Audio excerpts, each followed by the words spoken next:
루카복음서 14장. 예수님께서 어느 안식일에 바리사이들의 지도자 가운데 한 사람의 집에 가시어 음식을 잡수실 때이리다. 그들이 예수님을 지켜보고 있는데 마침 그분 앞에 수족을 앓는 사람이 있었다. 예수님께서 율법 교사들과 바리사이들에게 안식일에 병을 고쳐주는 것이 합당하냐 합당하지 않으냐 하고 물으셨다. 그들은 잠자코 있었다. 예수님께서는 그의 손을 잡고 병을 고쳐서 돌려보내신 다음 그들에게 말씀하셨다. 너희 가운데 누가 아들이나 소가 우물에 빠지면 안식일일지라도 바로 끌어내지 않겠느냐. 그들은 이 말씀에 아무 대답도 하지 못하였다. 예수님께서는 초대받은 이들이 윗자리를 고르는 모습을 바라보시며 그들에게 비유를 말씀하셨다. 누가 너를 혼인잔치에 초대하거든 윗자리에 앉지 마라. 너보다 귀한 이가 초대를 받았을 경우 너와 그 사람을 초대한 이가 너에게 와서 이분에게 자리를 내드리게 할지도 모른다. 그러면 너는 부끄러워하며 끝자리로 물러앉게 될 것이다. 초대를 받거든 끝자리에 가서 앉아라. 그러면 너를 초대한 네가 너에게 와서 여보게 더 앞자리로 올라앉게 할 것이다. 그때 너는 함께 앉아있는 모든 사람 앞에서 영광스럽게 될 것이다. 누구든지 자신을 높이는 이는 낮아지고 자신을 낮추는 일은 높아질 것이다. 예수님께서는 당신을 초대한 이에게도 말씀하셨다. 네가 점심이나 저녁 식사를 베풀 때 네 친구나 형제나 친척이나 부유한 이웃을 부르지 마라. 그러면 그들도 다시 너를 초대하여 네가 보답을 받게 된다. 내가 잔치를 베풀 때에는 오히려 가난한 이들, 장애인들, 다리 저는 이들, 눈먼 이들을 초대하여라. 그들이 너에게 보답할 수 없기 때문에 너는 행복할 것이다. 의인들이 부활할 때에 네가 보답을 받을 것이다. 예수님과 함께 식탁에 앉아있던 이들 가운데 어떤 사람이 이 말씀을 듣고 그분께 하느님의 나라에서 음식을 먹게 될 사람은 행복합니다. 하고 말하였다. 그러자 예수님께서 그에게 이르셨다. 어떤 사람이 큰 잔치를 베풀고 많은 사람을 초대하였다. 그리고 잔치 시간이 되자 종을 보내어 초대받은 이들에게 이제 준비가 되었으니 오십시오 하고 전하게 하였다. 그런데 그들은 모두 하나같이 양해를 구하기 시작하였다. 첫째 사람은 내가 밭을 샀는데 나가서 그것을 보아야 하오. 부디 양해해 주시오. 하고 그에게 말하였다. 다른 사람은 내가 겨리수도 5쌍을 샀는데 그것들을 부려보려고 가는 길이요. 부디 양해해 주시오. 하였다. 또 다른 사람은 나는 방금 장가를 들었소. 그러니 갈 수가 없다오. 하였다. 종이 돌아와 주인에게 그대로 알렸다. 그러자 집주인이 노하여 종에게 일렀다.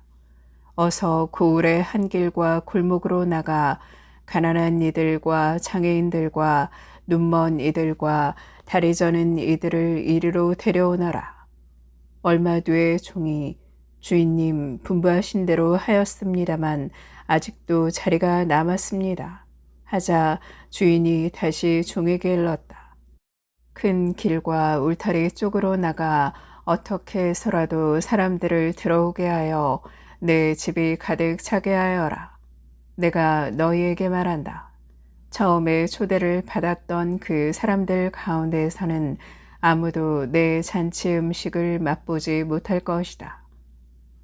많은 군중이 예수님과 함께 길을 가는데 예수님께서 그들에게 돌아서서 이르셨다. 누구든지 나에게 오면서 자기 아버지와 어머니, 아내와 자녀, 형제와 자매, 심지어 자기 목숨까지 미워하지 않으면 내 제자가 될 수 없다.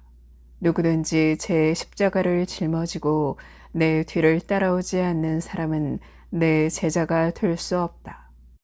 너희 가운데 누가 탑을 세우려고 하면 공사를 마칠 만한 경비가 있는지 먼저 앉아서 계산해 보지 않느냐. 그러지 않으면 기초만 놓은 채 마치지 못하여 보는 이마다 그를 비웃기 시작하며 저 사람은 세우는 일을 시작만 해놓고 마치지는 못하였군 할 것이다. 또 어떤 임금이 다른 임금과 싸우러 가려면 2만 명을 거느리고 자기에게 오는 그를 1만 명으로 맞설 수 있는지 먼저 앉아서 헤아려 보지 않겠느냐. 맞설 수 없겠으면 그 임금이 아직 멀리 있을 때 사신을 보내어 평화 협정을 청할 것이다. 이와 같이 너희 가운데에서 누구든지 자기 소유를 다 버리지 않는 사람은 내 제자가 될 수 없다. 소금은 좋은 것이다. 그러나 소금이 제 맛을 잃으면 무엇으로 다시 짜게 하겠느냐. 땅에도 거름에도 쓸모가 없어 밖에 내던져 버린다. 들을 귀 있는 사람은 들어라. 루카복음서 15장. 세리들과 죄인들이 모두 예수님의 말씀을 들으려고 가까이 모여들고 있었다. 그러자 바리사이들과 율법 학자들이 저 사람은 죄인들을 받아들이고 또 그들과 함께 음식을 먹는군 하고 투덜거렸다. 예수님께서 그들에게 이 비유를 말씀하셨다. 너희 가운데 어떤 사람이 양 100마리를 가지고 있었는데 그 가운데에서 한 마리를 잃으면 99마리를 광야에 놓아둔 채 잃은 양을 찾을 때까지 뒤쫓아가지 않느냐. 그러다가 양을 찾으면 기뻐하며 어깨에 메고 집으로 가서 친구들과 이웃들을 불러 나와 함께 기뻐해 주십시오. 잃었던 내 양을 찾았습니다. 하고 말한다. 내가 너희에게 말한다. 이와 같이 하늘에서는 회개할 필요가 없는 의인 99보다 회개하는 죄인 한 사람 때문에 더 기뻐할 것이다. 또 어떤 부인이 은전 10잎을 가지고 있었는데 한 잎을 잃으면 등불을 켜고 집안을 쓸며 그것을 찾을 때까지 샅샅이 뒤지지 않느냐.